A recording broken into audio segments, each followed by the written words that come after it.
के चौपायों में भी मकाम इबरत गौर है कि उनके पेटों में जो गोबर और लहू है उसके दरमियान से निकालकर हम तुमको खालिस दूध पिलाते हैं जो पीने वालों के लिए खुशगवार है, और खजूर और अंगूर के मेवों से भी तुम पीने की चीजें तैयार करते हो कि उनसे शराब बनाते हो और उम्दा रिज्क खाते हो। जो लोग समझ रखते हैं उनके लिए इन चीजों में निशानी है। औज़ुबिल्लाहि मिनश्शैतानिर्रजीम, बिस्मिल्लाहिर्रहमानिर्रहीम। मेरा नाम आयान और आप देख रहे हैं दिमाग टीवी।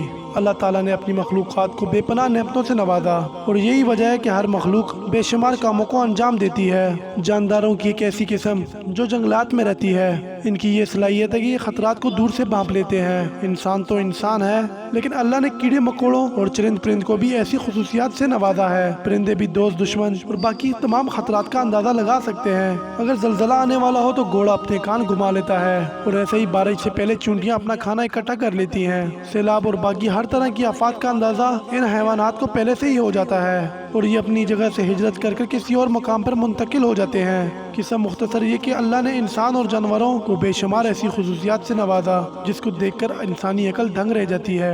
अल्लाह ताला ने सूरत मोहम्मद के अंदर फरमाया, क्या ये लोग कुरान मजीद में गौर व फिक्र नहीं करते? क्या इनके दिलों पर मोहर है? अगर आज के दौर में देखा जाए तो चूंटी के अंदर भी बहुत सी साइंस छुपी है। एक चूंटी जो बारिश आने से पहले इसके बारे में भांप लेती है, इसके पास कोई गैब का इल्म तो नहीं होता, फिर ऐसा क्या है कि वो इससे आने से पहले मालूम कर लेती है। सूरत नमल में इरशाद है कि सुलेमान अलैहिस्सलाम अपने लश्कर को लेकर निकले जिसमें जिन्नों, इंस और जानवर शामिल थे, और इनका यही जंगी लश्कर वादी निमल से गुजरा तो एक चूंटी मुखातिब हुई और बोली, सब के सब अपने बिलों यानी कि पनाहगाहों में चले जाओ, ये ना हो कि सब के सब लश्कर सुलेमानी के नीचे आके कुचली जाओ और तुम्हें खबर भी ना हो। और सुलेमान अलैहिस्सलाम ने ये सब बातें सुन ली और मुस्कुराकर अपना रास्ता बदल दिया। सुलेमान अलैहिस्सलाम चूंटी की बात समझ सकते थे, अल्लाह ताला ने इन्हें ये शर्फ बख्शा था। आज जदीद साइंस मुख्तलिफ तजर्बात करने के बाद इस नतीजे पर पहुंची कि चूंटियों के अंदर एक जबरदस्त मुआशरती सिस्टम है और वो बहुत कॉम्प्लिकेटेड तरीके से रहती हैं। तहकीकात से मालूम होता है कि ये आवाज से बात नहीं करती, बल्कि ये एक डेटा पास करती हैं। ये अपने मुंह से एक मवाद निकालती हैं और दूसरे के मुंह के साथ चिपका देती हैं, और वो पैगाम दूसरी चूंटी को मनोआन वसूल हो जाता है। हमने अक्सर ये बात देखी होगी कि चूंटी चलते चलते रुक जाती है और दूसरी चूंटी के साथ मुंह जोड़कर